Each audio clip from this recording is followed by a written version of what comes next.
সূরা ফাতিহায় প্রত্যেক দিন প্রতি রাকাতে কি পড়ে? প্রতিদিন প্রতি রাকাতে এই কথাই আমরা বলি, ইয়্যাকা না'বুদু ওয়া ইয়্যাকা নাস্তাঈন। পড়েন সবাই আমার সাথে, ইয়্যাকা না'বুদু ওয়া ইয়্যাকা নাস্তাঈন। আয় আল্লাহ, আমি একমাত্র তোমারই কাছে সাহায্য কামনা করি, আমি তোমার ইবাদত করি, তোমারই গোলামি করি, তোমারই কাছে সাহায্য যাচিয়া করি, আর কারো কাছে সাহায্য চাই না, আর কারো গোলামি করি না। মানুষের অবস্থা তো সবসময় একরকম থাকে না, অর্থনৈতিক বিপর্যয় হইতে পারে, টাকা পয়সা নাও থাকতে পারে, অশান্তি থাকতে পারে। আল্লাহ পাক তার নবীকে কি বলেছেন দেখেন, ফাইদা ফারাগতা ফানসাব ওয়া ইলা রাব্বিকা ফারগাব। আল্লাহ পাক বলেন, যখন তুমি খালি হাত হয়ে যাবে, দাঁড়িয়ে যাবে, আর আল্লাহ পাকের কাছে মিনতি জানাবে। সুবহানাল্লাহ। খালি হাত হয়ে গেছো, দাঁড়ায় যাও, আল্লাহর কাছে মিনতি করো, আল্লাহর কাছে চাও। বুখারী শরীফে এসেছে, স্যান্ডেলের ফিতা কাছে যদি ছেড়ে, তাহলে আল্লাহর কাছে চাও। কার কাছে চাইবেন? আল্লাহর কাছে চান। আমাদেরকে এই দৃষ্টান্ত নবীরা দেখায় দিয়েছেন, পয়গম্বরেরা আল্লাহর কাছে চেয়ে আমাদের দেখাইছেন। হযরতে ইব্রাহিম আলাইহিস সালামকে আগুনের ভিতরে যখন ফেলাবার ব্যবস্থা হয়েছে, তাকে যখন আগুনে ফেলা হচ্ছে, হযরত জিবরাইল বলেন, ইব্রাহিম আমার কাছে সাহায্য চাও, আগুন থেকে বাঁচায় দেব। হযরত ইব্রাহিম ভয় পেয়ে সাহায্য চাইছিলেন। এগুলো শোনার পরেও আমাদের ঈমান মজবুত হয় না। হযরত ইব্রাহিম বললেন, জিবরাইল গো, তোমার কাছে সাহায্য আমি কেন চাইবো? আমি তো এমন কোন অন্ধ খোদার ইবাদত করি না যিনি তার গোলামের দুঃখ না দেখেন। আমি আগুনে পড়ে গেলে আমার আল্লাহ রাব্বুল আলামিন যদি খুশি হন, তাহলে আমার আল্লাহকে খুশি করার জন্য 1000 বার পড়তে রাজি আছি। সাহায্য তো আল্লাহর কাছেই চাইতে হবে। আল্লাহর ইচ্ছা নাই ইব্রাহিম আগুনে পুড়ুক, এটা কি আল্লাহর ইচ্ছা ছিল? ইব্রাহিম আলাইহিস সালামও পরিণতি জানেন না, তিনি কি পড়বেন, পুড়বেন না বাঁচবেন জানা ছিল না। পরীক্ষায় তিনি পাশ করলেন। আগুনের ভিতরে যখন ইব্রাহিম আলাইহিস সালাম পড়ে যাচ্ছেন, আল্লাহ রাব্বুল আলামিন আগুনের প্রতি হুকুম দিলেন, ইয়া নারু কুনি বারদাও ওয়া সালামান আলা ইব্রাহিম। আগুন, আমার ইব্রাহিমের জন্য শান্তিদায়ক ঠান্ডা হয়ে যা। বলেন, আর কি ক্ষমতা থাকবে আগুনের? আর জ্বালাবার ক্ষমতা থাকবে? জ্বালাইতে পারছে? পারে নাই। আল্লাহকে বিশ্বাস করুন এইভাবে করে। কোন মাজারে টাকা দিবেন না, পয়সা দিবেন না, আগরবাতি দিবেন না, চান্দা মান্দা দিবেন না। যা চাওয়ার, যা বলার সরাসরি বলবেন। কাকে? কারে বলবেন? আল্লাহ পাক পরিষ্কার করে কোরআনের মধ্যে সব দৃষ্টান্ত দেখাইছেন। হযরতে ইউনূস আলাইহিস সালামকে মাছে যখন গিলে ফেললো, বেরোবার কোনো পথ নাই, কোরআনে কারীম এই কথা দুনিয়াবাসীদের জন্য, মুমিনদের জন্য তুলে দিয়েছেন। ওয়াযান্নুন ইয যাহাবা মুগাদিবান ফাযান্না আন লান নাকদিরা আলাইহি فنادى في الظلمات أن لا إله إلا أنت سبحانك إني كنت من الظالمين। অন্ধকারের ভেতর থেকে ইউনূস আলাইহিস সালাম চিৎকার মারলেন, ফানাদা ফি যুলুমাত, পানির অন্ধকার, মাছের পেটের অন্ধকার, রাতের অন্ধকার, ত্রিবিধ অন্ধকারের মধ্য দিয়ে ইউনূস আলাইহিস সালাম ডাক দিলেন আল্লাহরে। আল্লাহ শোনে নাই। রব্বুল আলামিন বলেন ফাস্তাজাবনা লাহু ওয়া নাজ্জাইনাহু মিনাল গাম্মি ওয়া কাযালিকা নুজিল মুমিনিন।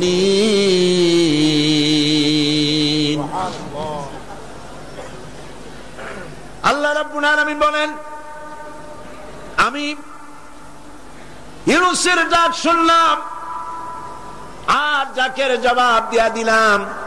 মাছের পেটের ভিতরে যন্ত্রণা শুরু হয়ে গেল, ব্যথা শুরু হয়ে গেল। মাছ আর পানির মধ্যে থাকতে পারলো না। মাছ উপরে চলে এলো, কেনারা চলে গেল। মাছ ববি করে ইউনূস আলাইহিস সালাম রে ফেলে দিল কেনারে। আল্লাহ পাক বলেন শোনো দুনিয়ার মানুষেরা, শুধু ইউনূসকে নয়, ওয়া কাযালিকা নুজিল মুমিনিন। মুমিনেরা যখনই বিপদে পড়বে আমারে যদি ডাকে, আমি এইভাবে করে, ওয়া কাযালিকা এইভাবে করে আমি বিপদ থেকে বাঁচায় দেব। সুবহানাল্লাহ। সুতরাং আল্লাহ পাকের এই কোয়ালিটি বুঝতে পারলে এটাই হলো তাওহীদ। তাওহীদ সম্পূর্ণরূপে বুঝতে হবে, তাওহীদে প্রতিষ্ঠিত হতে হবে, শিরক থেকে বাঁচতে হবে, শিরক সম্পূর্ণরূপে বর্জন করতে হবে। এখন শিরকটা কি? শিরক হলো অংশ। এটা শরীক দিয়ে বললে বুঝতে ভালো, শরীক। আর এই শিরক হচ্ছে মিথ্যা, জুলম, বড় গুনাহ। যারাই আল্লাহর সাথে শরীক করে তারা বড় রকমের গুনাহ করে। আমি এই দৃষ্টান্তটা বুঝাবার জন্য এরকম দৃষ্টান্ত দেই শরীকদারি ব্যবসার সাথে। শিরক পার্টনার, শরীক। আল্লাহ পাকের কোন পার্টনারের দরকার আছে? আর যারা জবাব দিলেন না, আল্লাহ পাকের পার্টনারের কোন প্রয়োজন আছে? পার্টনারের প্রয়োজন হয় কেন? ধরেন ব্যবসা করবে কেউ, তো ব্যবসা করতে গেলে, পার্টনারশিপ বিজনেস করতে গেলে অভাবের কারণেই পার্টনার খোঁজে। পুঁজি আছে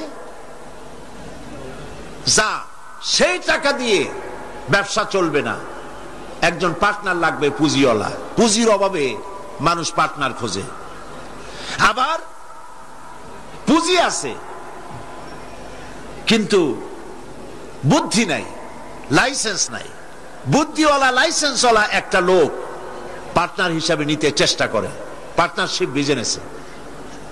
3 নম্বরে পুঁজিও আছে, বুদ্ধিও আছে, লাইসেন্সও আছে, কিন্তু বয়সটা এমন যে এই বয়সে ব্যবসা করার মতো বয়স নাই, স্বাস্থ্যটা খারাপ।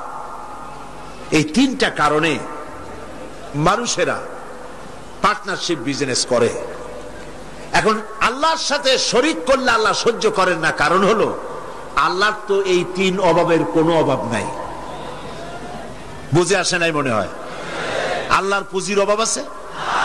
আচ্ছা, আল্লাহর পুঁজি আছে কিনা তা আল্লাহর কাছেই জিজ্ঞেস করি। কেউ যদি আল্লাহকে প্রশ্ন করে তোমার পুঁজি আছে কি নাই, এই প্রশ্ন করার আগে রব্বুল আলামিন কোরআনে কারীমের মধ্যে জবাব দিয়ে রেখেছেন, ওয়াল্লাহু গানিয়্যুন ওয়া আনতুমুল ফুকারা। আল্লাহ হচ্ছেন অভাব মুক্ত, সবকিছুর মালিক তিনি, তিনি গানি। আর তোমরা যারা পার্টনার খোঁজো, তোমরা হলো ফকিরের গোষ্ঠী, মিসকিনের গোষ্ঠী, জুমরাতুল মাসাকিন। আর আমার পুঁজির অবস্থা শোনো, আল্লাহ পাক বলছেন, মা ইনদাকুম ইয়ানফাদু ওয়া মা ইনদাল্লাহি বাক। তোমাদের পুঁজি ফুরায় যায়। গত বছর যা ছিল আস্তা নাই, 50 মণ ধান দিয়েছিলাম, খাইয়া খুইয়া সর্বনাশ করছো। ধান নাই, চাউল নাই, যা দেই সব খাইয়া শেষ করো। তোমাদের পুঁজি ফুরায় যায়। ওমা ইনদাল্লাহি বাক। আর আল্লাহর পাত্র থেকে, ভাণ্ড থেকে যত দেওয়া হয় ফুরায় না, বলা থাকে। আল্লাহর কোন পুঁজির অভাব নাই। শুধু তাই নয়, লাহু মাকালিদুস সামাওয়াতি ওয়াল আরদ আকাশ আর জমিনের সব চাবিকাঠি হচ্ছে আল্লাহর কাছে, সম্পদের চাবি আল্লাহর কাছে। লিল্লাহি মা ফিস সামাওয়াতি ওয়া মা ফিল আরদ, আসমান এবং জমিনের সার্বভৌমত্বের একচ্ছত্র মালিক হচ্ছেন কে? আল্লাহ পাক। এই হলো পুঁজি। তাহলে আল্লাহর পুঁজির অভাব নাই। আর পুঁজির অভাব যখন নাই তখন পার্টনারেরও কোনো প্রয়োজন নাই। এরপরে 2 নম্বরে মানুষ পার্টনার খোঁজে জ্ঞান বুদ্ধির অভাব ঘটলে পরে। ব্যবসা করার মতো জ্ঞান নাই, বুদ্ধি নাই, লাইসেন্স নাই। আল্লাহর কি এরকমের অবস্থা? মহান আল্লাহ রাব্বুল আলামিন বলেন, ওয়াল্লাহু ইয়ালামু ওয়া আনতুম লা তা'লামুন। আল্লাহ সব জানেন, তোমরা জানো না কিছুই, তোমরা কিচ্ছু জানো না। ওয়া মা উতীতুম মিনাল ইলমি ইল্লা কালিলা, সামান্যতম জ্ঞান দিয়েছি তোমাদেরকে, আর সমস্ত জ্ঞানের উৎস কে? আল্লাহ। কোনো জ্ঞান নাই, সামান্যতম জ্ঞান। আর এই জ্ঞান দিয়ে ওনারা হন বুদ্ধিজীবী। বিরাট বিরাট বুদ্ধি, বুদ্ধি মাথায় এত গিজ গিজ করে, বুদ্ধির গরমে মাথায় চুল থাকে না, সব সময় মাথা গরম। কি বুদ্ধি? কইছে দেয়ার ইজ নো গড।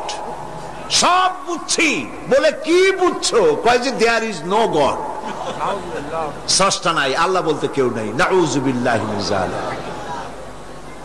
এরকম শয়তান একটা মরছে, ঢাকা বিশ্ববিদ্যালয় ছিল।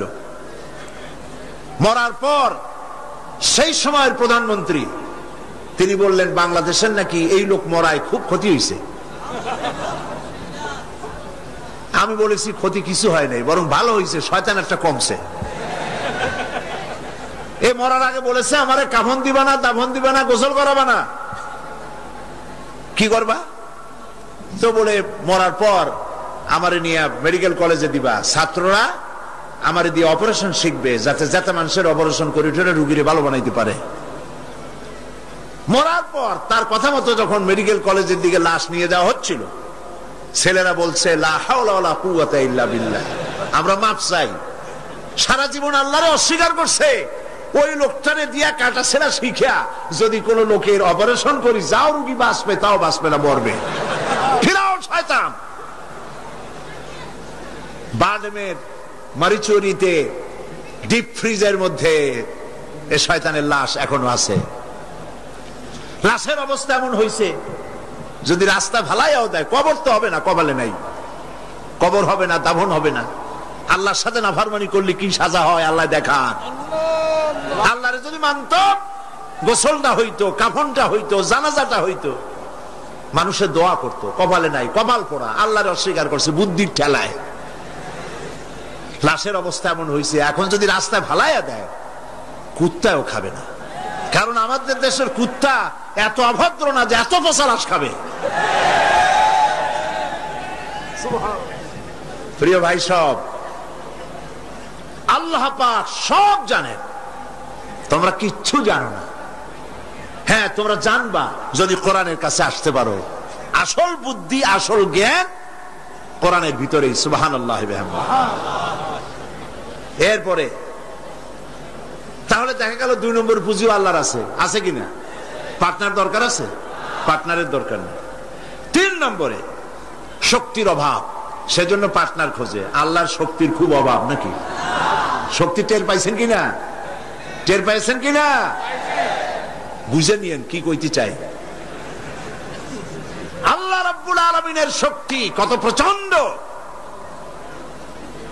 আমেরিকার বর্তমান শক্তি দেখেই বুঝতে চেষ্টা করেন না। উপর থেকে ভাষা ভাষা কোন জ্ঞান নিয়ে হঠাৎ করে কোন সিদ্ধান্ত নিতে যাবেন না। আমেরিকা এখন যেটা করতেছে, মনে করেন না যে আল্লাহ তারে সব ক্ষমতা দিয়েছে, দুনিয়ার মোড়লগিরি করবে, বাতববাড়ি করবে। ওয়ায়ামুদ্দুহুম ফি তুগয়ানিহিম ইয়ামাউন। আল্লাহ একটু ঢিল দিছে। দেখেন না, যারা বড়শি বায় নদীতে, মাছে যখন আদার গেলে ওরে কি বলে? বড়শিতে যেটা থাকে ওটারে কি কয়? সারি। আরে হুইল কি? যেটা খায় মাছে ওইটা কি? আদার অথবা সারি, আপনারা যাতে খুশি হন বলেন। ওইটা হ্যাঁ সেরা, ওইটা মাছে যখন খাইলো তখনই পাকা শিকারি দড়ি ধরে টান দেয় না, ছুটে যাইতে পারে, গেল ভালো করে। এরপরে জম্মের গেলার পর নারী বুড়িতে বেজায় যায়, তারপরে হুলে ধরে আর টান দিয়ে নিয়ে আসে। যত বড় রাঘব বাল হোক উপরে এসে হা করে পড়ে থাকে।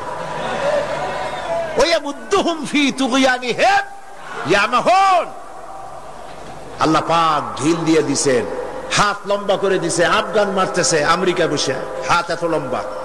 আফগান মারতেছে, কাশ্মীর মারতেছে, প্যালেস্টাইন মারতেছে, সোমালিয়া মারতেছে। আল্লাহ পাক ঢিল দিয়ে দিয়েছে। এরপরে যখন আল্লাহ ধরবে, রাশিয়া এরকম শেষ ছিল না, জনমের সাথা শেষ ছিল কিনা? আল্লাহ টাইট করছে, করছে কিনা? সুবহানাল্লাহ। বিনা যুদ্ধে চিৎপটাং, কোন যুদ্ধ বুদ্ধ লাগে নাই। কেমনে কেমনে মরা লাশের গাও দিয়া গোস্ত যেমন খুশা খুশা পড়ে, সোভিয়েত ইউনিয়ন খুশিয়া খুশিয়া পয়সা শেষ। আছে অস্তিত্ব? আল্লাহ পাক যখন ধরবেন, ইন্না বাতশা রাব্বিকা লাশাদীদ, আল্লাহ পাক যখন ধরবেন তার পাকড় থেকে বাঁচাইতে পারে এমন ক্ষমতা আকাশেও কারো নাই, জমিনেও কারো নাই। সেই জন্য ক্ষমতার পুরাটা মালিক হচ্ছেন কে? আল্লাহ। এই কারণেই এই দুর্বলতার, এই ত্রিবিধ দুর্বলতার কারণে মানুষের পার্টনারশিপ বিজনেস করতে হয়, পার্টনার অংশীদার খুঁজতে হয়। আল্লাহর কোনো পার্টনারের কোনো প্রয়োজন নাই, আল্লাহর কোনো পার্টনার প্রয়োজন নেই, দরকার নেই। শিরক, সর্বাবস্থায় শিরক থেকে বাঁচতে হবে। মানুষ, আমাদের দেশের মানুষেরা না বুঝে সবের নিয়তি শিরক করে বসে, নাউজুবিল্লাহ বলে, সবের নিয়তে শিরক করে। হযরতে বড় পীর আব্দুল কাদের জিলানী রাহমাতুল্লাহ আলাইহির নামে কত দুরূদ বানাইছে।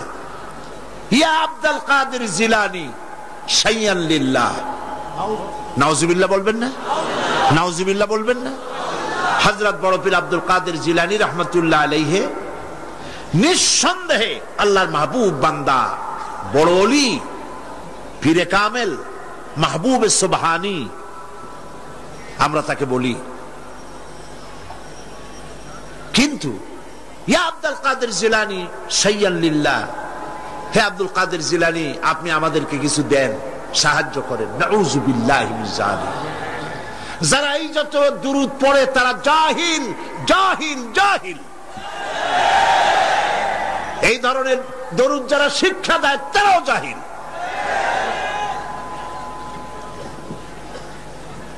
যারা ইন্তেকাল করেছেন, মরে গিয়েছেন,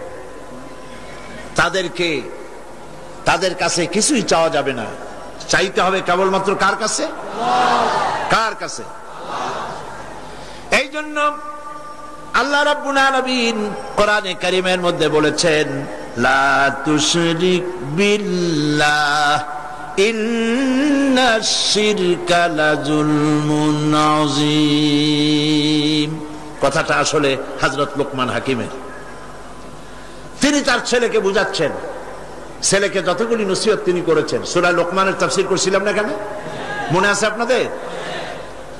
হযরতে লোকমান হাকিম ছেলেকে যেসব নসিহত করেছিলেন, এই সব নসিহত শুধু কিতাবে কোরআনে লিখে থাকার জন্য নয়, এই নসিহতগুলি আমরাও যেন আমল করি আর আমাদের সন্তানদেরকেও যেন আমল করাই। ছেলেকে বুঝাবেন, স্ত্রীকে বুঝাবেন। আল্লাহ পাক সাফ করে বলছেন, লা তুশরিক বিল্লাহ, আল্লাহর সাথে কাউকে শরীক স্থাপন করো না। ইন্নাশ শিরকা লাযুলমুন আযীম, প্রকৃতপক্ষে শিরক হচ্ছে বড় জুলম, অত্যাচার। এটা হলো জুলম। এ শব্দের ব্যাখ্যা হচ্ছে ওয়াজউল শাই ফি গায়রি মুহাল্লি, যে জিনিস যেখানে রাখা সেটা সেখানে না রেখে আরেক জায়গায় রাখার নামই হলো জুলম করা। টুপি তো মাথায় শোভা পায়, টুপি কোথায় রাখবেন? কিন্তু হাঁটুর উপরে যদি রাখেন তাহলে টুপির উপরে জুলুম করা হয়। টুপি মাথায় রাখবেন, টুপি দিয়া যদি বাজার করে আনেন তরি তরকারি, তাহলে টুপির উপরে কি করা হবে? জুলম করা হবে। নৌকা চলে পানি দিয়া, কিন্তু রাস্তার উপরে যদি টানায় রাখেন তাহলে নৌকার উপরে কি করা হইল? জুলুম করা হইল। সোজা কথা। চশমা নাকের উপরে রাখাবার জন্য, কিন্তু চশমা যদি মাথার উপরে ভালাইত তাহলে চশমার উপরে কি করা হইল? জুলুম করা হইল। যেই সব জিনিস, যে সব শক্তি আল্লাহ রাব্বুল আলামিনের, সেইগুলি মানুষের কাছে চাওয়া, অদৃশ্য কোনো কিছুর কাছে চাওয়া, এটাই হচ্ছে শিরক, এটাই হলো জুলম। এর অর্থ এই নয় যে মানুষের কাছে টাকা চাইলে সেটা শিরক হবে, মানুষের কাছে ধার চাইলে শিরক হবে, এর অর্থ কিন্তু এটা নয়। অদৃশ্য থেকে কোনো কিছু সাহায্য পাওয়ার আশায় চাওয়া আল্লাহ ছাড়া অন্যের কাছে, এটার নাম, কথা বুঝে আসছে কিনা? এই জন্য এগুলির সামনে নিজেরা মূর্তি বানানো, মূর্তির সামনে মাথা নত করা, পীরের মাজারে গিয়ে কিছু চাওয়া, এগুলি হচ্ছে শিরক। এগুলি আপনি কেন চান? আপনার দিলের ধারণা যারা চায় যেখানে গেলে কিছু পাওয়া যাবে। মনে রাখবেন, বহুত মাজার আছে যেই মাজারে কোনো মুদ্দারি নাই। সাইনবোর্ড একটা লাগাই দিয়েছে, সাইনবোর্ড একটা লাগানো আছে পয়সা আদায় করার জন্য। মাজারগুলি মানুষের ধর্মীয় অনুভূতিতে আঘাত লাগায়া, ধর্মীয় অনুভূতিতে স্পর্শকাতর কথা বলে তাদের কাছ থেকে পয়সা নেওয়া। আমি ঝিনাইদহ মাগুরা লাইনে একটা মাজার দেখেছি, সেখানে লেখা আছে সাইনবোর্ডে, ড্রাইভার ভাই মাজার বহুত গরম, আস্তে গাড়ি চালাইবেন। তার মানে মাজার বহুত গরম, আস্তে চালাইয়া পয়সা দিয়া মাজার ঠান্ডা করে যান। আমি বুঝি না মাজারে পয়সা লাগবে কেন? মসজিদের পাশে দান বাক্স থাকতে হবে, কারণ মসজিদগুলি এখনো গভর্নমেন্ট চালায় না। ইনশাআল্লাহ এমন গভর্নমেন্ট আসবে বাংলাদেশে যে গভর্নমেন্ট সরকারি খরচে সব মসজিদ চালাবে ইনশাআল্লাহ।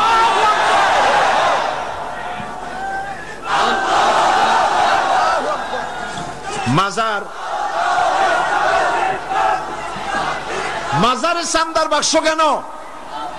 মাজারে পয়সা দেব কেন? এই প্রশ্ন বুদ্ধিমানদের মাথায় আসা উচিত। কেন দেব? যিনি ইন্তেকাল করেছেন ওনার কি এখন টাকার প্রয়োজন? বলেন আপনারা। শীত বস্ত্র উনি কিনবেন, কোনো কিছু খাবেন? আপনারা কেন বিশ্বাস করেন না? উনি যদি সত্যি আল্লাহর ওলি হন, তা আল্লাহ পাক কোরআনে বলে দিয়েছেন এদের রিস্কের ব্যবস্থা আল্লাহর কাছে, ওনা আল্লাহর কাস্টোডিওতে আছেন। আপনারা কেন পেরেশান হয়ে পয়সা দেন? ওগুলো দিয়ে উনি কি খাবেন? এই পয়সাগুলি দিয়ে উনি কি কিনবেন? এই পয়সাগুলি মাজারের মুতাল্লি যারা আছে, কমিটিতে যারা আছে, অধিকাংশ পয়সাগুলি দিয়ে তারা ট্রান্সপোর্ট বিজনেস করে, এক্সপোর্ট ইম্পোর্ট বিজনেস করে, কোটি কোটি টাকার মালিক হয়েছে আপনাদের পয়সা দিয়ে। আর আপনি শিরক করেছেন ওখানে পয়সা দিয়ে। তবে কোন মাজারকে কেন্দ্র করে যদি কোনো মসজিদ, কোনো এতিমখানা, কোন মাদ্রাসা যদি তৈরি হয়, মাদ্রাসায় দিবেন, এতিমখানায় দিবেন, মসজিদে দিবেন, অবশ্যই মাজারে এক পয়সাও দিবেন না। কে বলেছে আপনাকে মাজারে গম্বুজ উঠাইতে? কেন উঠাইছেন? কেন উঠাইছেন? কি জবাব দেবেন? মাজারে গম্বুজ কেন দিয়েছেন? কি জবাব দিবেন? কে বলেছে গম্বুজ তুলতে? পীর সাহেবদের কবরের মর্যাদা বেশি না সাহাবায়ে কেরামদের কবরের মর্যাদা বেশি? মদিনা যায় দেখতে পারেন না? সাইয়্যিদুশ শুহাদা হযরত হামজা রাদিয়াল্লাহু তাআলা আনহু, দুনিয়ার সব ওয়ালি আলেম ওলামা যদি এক জায়গায় হয়, হযরত হামজার একখানা হাতের সমান হবে? হবে? সেই মাজারে তো কোনো গম্বুজ নাই। হযরতে ইবনে মাসউদ রাদিয়াল্লাহু তাআলা আনহু, হযরত ইবনে আব্বাস রাদিয়াল্লাহু তাআলা আনহু, হযরত আবু সাঈদ খুদরি রাদিয়াল্লাহু তাআলা আনহু, হযরত উসমান রাদিয়াল্লাহু তাআলা আনহু, অন্তত 10,000 সাহাবীর মাজার তো জান্নাতুল বাকিতে রয়েছে। একটা গম্বুজ নাই, একটা চাদর নাই, একটা আগরবাতি নাই, একটা মোমবাতি নাই। আপনারা কেন এইসব করেন? কে কি বললো আপনারা কেন শুনবেন? জেহেন সাফ করে নেবেন। কোরআনে জানাই, হাদিসে জানাই, মানি না, মানব না। ঠিক কিনা বলেন? কোরআনে জানাই, হাদিসে জানাই। এই কথা বলার জন্য যদি হিন্দুস্তান থেকে কোনো পীর আসে, মানবো তার কথা? যদি পাকিস্তান থেকে কোনো পীর আসে, মানবো? যদি চীন থেকে, সৌদি আরব থেকে কোনো বুজুর্গ আসে, মানবো? সাফ কথা। তুমি পীর যে দেশের হও, তুমি আলেম যে দেশের হও, কোরআন হাদিসে জানাই মানি না, মানি না, মানি না। এটার নামই হলো ইসলাম। এটার নাম কি? এটার নাম আকীদা। এই আকীদা সাফ করতে হবে। মুসলমানদের এই আকীদা সাফ হতে হবে। এই আকীদা যদি সাফ হয় তাহলেই আমরা বাঁচতে পারবো। কথা বুঝতে পেরেছেন? কথা বুঝে আসছে? বলছিলাম বহুত মাজার আছে, মুদ্দান নাই। বহুত মাজার এমন আছে, মুদ্দান নাই। এক কিতাবে আসছে এরকম, একজন পীর সাহেব, তার বাড়িতে এক মাজার এবং বাড়িতে ওরস হয়। তার মুরিদও বাড়িতে একটা মাজার হইছে এবং সে ওরস করে। অন্যান্য মুরিদরা এসে পীর সাহেবকে বললো যে আপনার এই মাজারে, আপনার বাড়িতে আর কি লোক হয়, আর এই মাজারে আর কত লোক আসে? আপনার মুরিদের বাড়ি যায় দেখেন, ওরসে কত লোক আর কি পরিমাণ মানুষ পয়সা করি সেখানে দেয়, ওই মাজার গরম বেশি। পীর সাহেব চিন্তা করলো, ওই লোকটা তো আমার কাছে মুরিদ হইছে, ও মাজার পাইল কই? ওই মুরিদে রাতের বেলা ডাইকে নিয়ে কয়, বেটা সত্যি কথা বল, মাজার পাইছো কই? কয়, হুজুর মাজার টাজার কি, আপনার কাছে মুরিদ হইলাম, আপনি একটা গাধা দিলেন আমারে, ওই গাধা নিয়ে ব্যবসা বাণিজ্য করে কিছু পয়সা পাতি হয়েছিল, হঠাৎ করে গাধাটা মরে গেল, এখন আমি যাই কই? বহুত মুসিবতে পড়ে গেছি। শেষ পর্যন্ত ওই গাধা পাশে নিয়া বহুত চিন্তা করিয়া গাধারে কবর দিয়া, আপনি দিছেন সেই জন্য কবর দিয়া পাশে বসে কাঁদতেছিলাম চোখ বুঝা। হাটবার দিন ছিল, বাজারে যাওয়ার রাস্তা, চোখ বুঝে কাঁদতেছিলাম। সন্ধ্যার সময় চোখ খুলে দেখি আশেপাশে পান, সুপারি, মাছ, তরকারি, টাকা পয়সা। তার মানে লোকেরা যাচ্ছে, মাজার দেখে মনে করছে নতুন কোন পীরের মাজার বোধ হয়, তো যে যার কাছে যা ছিল একটু একটু করে দিয়ে গেছে, অনেক হয়েছে। তারপরে এসে ভিড় জমলো। এরপরে কি করব, বহুত চিন্তা ভাবনা করে একটা সাইনবোর্ড লাগাই দিলাম, হযরত গেদা শাহ রহমতুল্লাহ আলাইহির মাজার। পীর সাহেব বললেন, খারাপ হয় নাই, আমি যে তোমারে গাদাটা দিছিলাম ওইটার মায়ের কবর হলো আমার বাড়িতে। নাউজুবিল্লাহ বলে। এই জন্য হক্কানি পীরের মাজার যেগুলি, সেগুলি তো জিয়ারত করা যাবে অবশ্যই। হক্কানি পীরের মাজার যেগুলি আছে জানা মতে, যেমন শাহজালাল রহমতুল্লাহ আলাই, খান জাহান আলী রহমতুল্লাহ আলাই, শামানাত রহমতুল্লাহ আলাই, শাহ মখদুম রহমতুল্লাহ আলাই, বড় বড় আল্লাহর ওলিদের মাজার আছে, আছে না? জিয়ারতের উদ্দেশ্য নয়, ওইখানে আপনি গিয়েছেন, মাজার সামনে পড়েছে, আপনি দোয়া করেন। জিয়ারতের উদ্দেশ্য নিয়ে মসজিদে হারাম, মসজিদুর রাসূল, মসজিদে আকসা, এই তিন জায়গা ছাড়া জিয়ারতের নিয়ত নিয়ে কোন মাজারে যাওয়া যাবে না, যাবে না, রাসূলুল্লাহ নিষেধ করেছেন।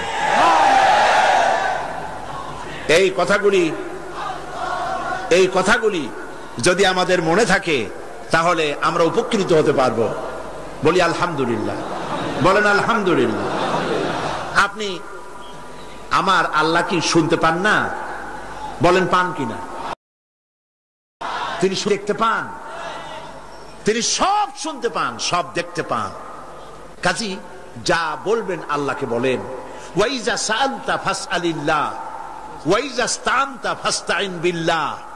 যা চাইবেন আল্লাহর কাছে চান, যা বলবেন আল্লাহর কাছে বলেন। আল্লাহ পাক বলেছেন, আলাইসাল্লাহু বিকাফিন আবদা, আলাইসাল্লাহু বিকাফিন আবদা। আমি কি আমার বান্দার জন্য যথেষ্ট নই? আল্লাহ প্রশ্ন করছেন, আমি কি আমার বান্দার জন্য যথেষ্ট নই? আপনারা বলেন অবশ্যই যথেষ্ট, বলেন সবাই অবশ্যই যথেষ্ট। সুতরাং আল্লাহ পাক হচ্ছেন সর্বময় ক্ষমতার মালিক। আপনার আমার যা প্রয়োজন সব আল্লাহকে বলবো, রাজি আছি? এটাই হচ্ছে তাওহীদ এবং শিরক বর্জন। সর্বাবস্থায় শিরককে বর্জন করতে হবে।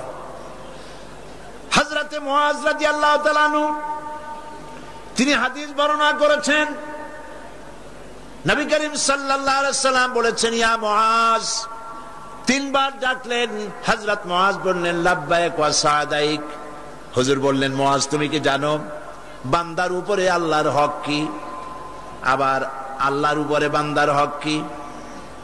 হযরতে মুআজ রাদিয়াল্লাহু তাআলা আনহু বলেন আমি জানি না, আল্লাহর নবী ভালো জানেন। নবী করিম সাল্লাল্লাহু আলাইহি সাল্লাম বললেন মুআজ শোনো, বান্দার উপরে আল্লাহর হক হচ্ছে এই, বান্দার উপরে আল্লাহর পাওনা, আল্লাহর দাবি, আল্লাহর হক হচ্ছে যে বান্দা আল্লাহর সাথে তার ইবাদতের মধ্যে কাউকে শরীক করবে না। আর আল্লাহর উপরে বান্দার হক হলো এই, আল্লাহর উপরে বান্দার পাওনা বা দাবি হলো এই যে বান্দা আল্লাহর ইবাদতে কাউকে শরীক স্থাপন করবে না।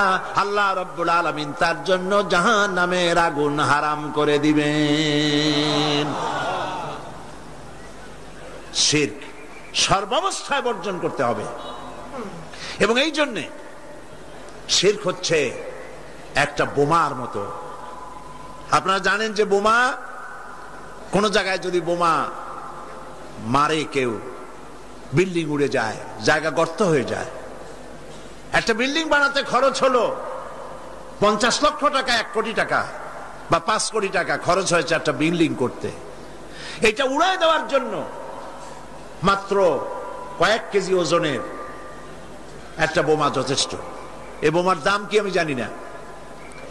একটা বোমা একটা বিল্ডিং এর তলায় রেখে দিল বা দূরে কোথাও রাখলো, এরপরে রিমোট কন্ট্রোল দিয়ে সুইচ অন করলো, এই বিল্ডিংটা থাকবে আস্ত না উড়ে যাবে? উড়ে যাবে কিনা? 50 কোটি টাকা খরচ করা বিল্ডিংটি সামান্য কয়েক হাজার টাকা দামের একটা বোমা বিস্ফোরণের সঙ্গে সঙ্গে বিল্ডিংটা যেভাবে হাওয়ায় মিলিয়ে যায়, অনুরূপ ভাবে কিয়ামতের দিন শিরক মিশ্রিত আমলনামা নিয়ে যে সব বান্দা আল্লাহর দরবারে হাজির হবে, ওদের ব্যাপারে রব্বুল আলামিন বলেন وَقَدِمْنَا إِلَى مَا عَمِلُوا مِنْ عَمَلٍ فَجَعَلْنَاهُ هَبَاءً مَنْثُورًا وَقَدِمْنَا إِلَى مَا عَمِلُوا مِنْ عَمَلٍ। আমি বান্দার আমলনামার দিকে যখন, আমলনামার দিকে আমি যখন মনোযোগী হব, আমি যখন বান্দার আমলনামা দেখব, আর ওই আমলনামার ভেতরে যদি শিরক মিশ্রিত দেখতে পাই, ফাজআলনাহু হাবাআম মানসুরা, আমলনামাকে ধুলি কণার সঙ্গে উড়াইয়া দেব। নামাজ, রোজা, হজ, যাকাত, দাড়ি, টুপি কোনটা কাজে লাগবে না, সব বালু কণার সাথে আল্লাহ উড়িয়ে দিবেন। কোনো দাম নাই আমলের। প্রিয় ভাই সব, প্রিয় বন্ধুগণ, আমার ভাইয়েরা, আমার মা বোনেরা, কোন অবস্থাতেই শিরক করবেন না। শিরক থেকে মুক্ত থাকুন। ছেলে হয় না, মেয়ে হয় না, মাজারে যাওয়ার কোনো প্রয়োজন নাই। ব্যবসায় উন্নতি হয় না, মাজারে যাওয়ার কোনো প্রয়োজন নাই। মসজিদে যান, কাজায়ে হাজাত 2 রাকাত নামাজ পড়েন, সেজদা করে রব্বুল আলামিনকে বলেন, নামাজ আদায় করে চোখের পানি ফেলে আল্লাহকে বলেন। আল্লাহ পাকের নবী বলেছেন বান্দার 2টা জিনিস আল্লাহর কাছে খুবই প্রিয়, 2টা ফোঁটা। একটি ফোঁটা হলো জিহাদের ময়দানে যে রক্ত ফোঁটা পড়ে, আর আল্লাহর ভয়তে চোখের যে পানি ফোঁটা পড়ে, এই 2টি ফোঁটা আল্লাহর কাছে বহুত প্রিয়। নবীজি আরো বলেছেন বান্দা যখন কান্দে গুনাহ মাফির জন্য, অভাব অভিযোগের জন্য বান্দা যখন কান্দে, তার চোখের পানি নাকের অগ্রম, নাকের আধা দি আসতে পারে না, তার মধ্যে রব্বুল আলামিন তাকে ক্ষমা করে দেন। আমরা যেন আল্লাহর কাছে চাইতে শিখি, বলেন আমিন। আল্লাহ রব্বুল আলামিনের কাছে আমাদের যা প্রয়োজন, গায়ব থেকে সাহায্য পাওয়ার জন্য যা প্রয়োজন, কাকে বলবো? আল্লাহ পাককে বলবো। ঈমানকে সালিট করতে হবে। সেই কথা কোরআন শরীফ আল্লাহ পাক সূরা বাকারার মধ্যে এই কথার ভিতরে আল্লাহ পাক পরিষ্কার করেছেন, ইয়া আইয়ুহাল্লাযীনা আমানু দুখুলু ফিস-সিলমি কাফা ওয়া লা তাত্তাবিউ খুতুওয়াতিশ শাইতান ইন্নাহু লাকুম আদুউম মুবিন। হে বিশ্বাসীরা, উদখুলু ফিস-সিলমি কাফা, 16 আনা মুসলমান হও, পরিপূর্ণ মুসলমান হও, ইসলামের মধ্যে পরিপূর্ণ দাখিল হয়ে যাও। একদিকে দাবি করবে মুসলমান, অন্যদিকে অমুসলিমদের মতো তোমাদের আকীদা, তোমাদের চাল চলন এভাবে যদি হয়, তাহলে ইসলামে পরিপূর্ণভাবে দাখিল হওয়া হবে না। শুধু নামাজ, রোজা, হজ, যাকাত করি ইসলামে পরিপূর্ণ প্রবেশ করা যাবে না। জীবনের প্রত্যেকটি দিক ও বিভাগ হতে হবে আল্লাহর হুকুম মাফিক, নবীর প্রদর্শিত পথে। কথা বুঝে আসছে আপনাদের? কথা বুঝে আসছে? মুসলমান দাবি করলেই মুসলমান হওয়া যাবে না। জীবনের প্রত্যেকটি ক্ষেত্র ইসলামের মধ্যে ঢুকাইতে হবে, অর্থাৎ ইসলাম অনুযায়ী আমার জীবন পরিচালিত করতে হবে। আমি যেটাই করব আমি খুঁজবো এর মধ্যে আল্লাহ রেজামন্দি আছে কিনা, আমার নবীর রেজামন্দি আছে কিনা। আল্লাহ রসুলের অনুমতি ব্যতি রেখে, তাদের আনুগত্য ব্যতি রেখে আমরা অন্য কোনোটাই করতে পারি না। আল্লাহ পাক এই কথাগুলি আমাদেরকে বোঝার তৌফিক দান করুন, বলি আমিন। জোরে সরে পড়েন লা ইলাহা ইল্লাল্লাহ, লা ইলাহা, আরো জোরে লা ইলাহা ইল্লাল্লাহ, লা ইলাহা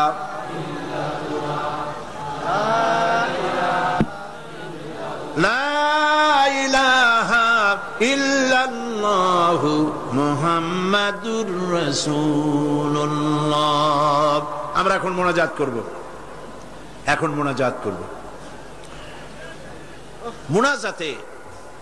মোনাজাত দোয়া ও মখুল ইবাদা। দোয়া হচ্ছে ইবাদতের মগজ। আল্লাহর কাছে আমরা আমাদের আরতি জানাবো, মোনাজাত করব, সেই দোয়ায় আমরা শামিল হব, আর বা জামাতে ঈশার নামাজ পড়বো। এত বড় জামাত এখন কি চট্টগ্রামের কোন মসজিদে পাওয়া যাবে? আর এটা কি সম্ভব এত বড় জামাত হওয়া? আমরা জামাতে নামাজ আদায় করব। আল্লাহ যেন তৌফিক দেন, বলেন আমিন। মুনাজাতের পর আজান হবে, বা জামাত নামাজ হবে, নামাজে আপনারা শরীক হবেন। আজকেও 2 জন অমুসলিম ইসলাম কবুল করার জন্য এসেছেন। তাদেরকে উৎসাহ দেন, তাদের জন্য দোয়া করেন, আল্লাহ পাক যেন তাদেরকে কবুল করেন, বলেন আমিন। আপনাদের ভিতর থেকে যারা দাঁড়ায়, আপনারা নিজেরা তাদেরকে বসায় দেন। একই আশ্চর্য কথা। 2 জন অমুসলিম, একজনের নাম সুনীল রায়, পিতা মৃত রজনী রায়, বাড়ি কাটিরহাট, হাটহাজারী, চট্টগ্রাম। আর একজনের নাম অসীম বড়ুয়া, পিতা কল্যাণ মিত্র বড়ুয়া, গ্রাম হোয়ারাপাড়া, রাউজান, চট্টগ্রাম। এই 2 জন। প্রথম জন সুনীল রায়, তার নাম পছন্দ করেছে মোহাম্মদ খলিলুর রহমান। দ্বিতীয় জন তার নাম পছন্দ করেছেন মোহাম্মদ মাসুম বিল্লাহ। এই 2 জন এখন ইসলাম কবুল করছেন। কই আর একজন? কই? ও মাশাআল্লাহ, কাছে আসো। একটু জোরে জোরে পড়তে হবে। লা ইলাহা ইল্লাল্লাহু মুহাম্মাদুর রাসূলুল্লাহ। আল্লাহ ছাড়া কোন ইলাহ নাই, উপাস্য নাই। মুহাম্মদ সাল্লাল্লাহু আলাইহি ওয়াসাল্লাম আল্লাহর প্রেরিত রাসূল। আশহাদু আন লা ইলাহা ইল্লাল্লাহু ওয়াহদাহু লা শারীকা লাহু ওয়া আশহাদু আন্না মুহাম্মাদান আবদুহু ওয়া রাসূলুহু। আমি সাক্ষ্য দিচ্ছি আল্লাহ ছাড়া কোন ইলাহ নাই, কোন উপাস্য নাই। তিনি এক, তিনি একক, তার কোন অংশীদার নাই।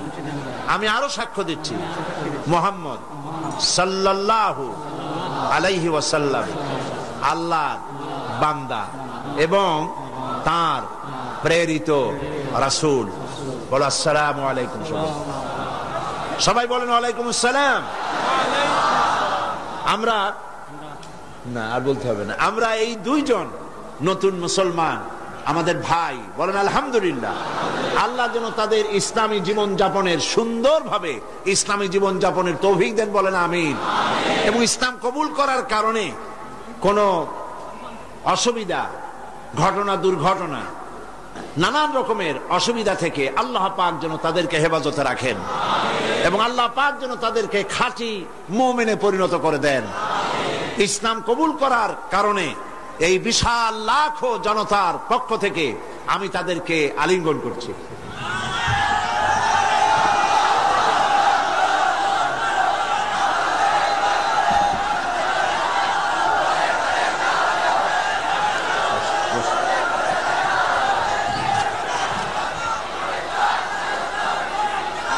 আজকে মুনাজাতের আগে মাত্র কয়েকটি কথা, তাহলে এই গতকালও আমি বলেছি, আজকেও বলছি, মুনাজাতের কথা বলার সময় কিছু লোক চলে যেতে চেষ্টা করেন, এটা ঠিক না।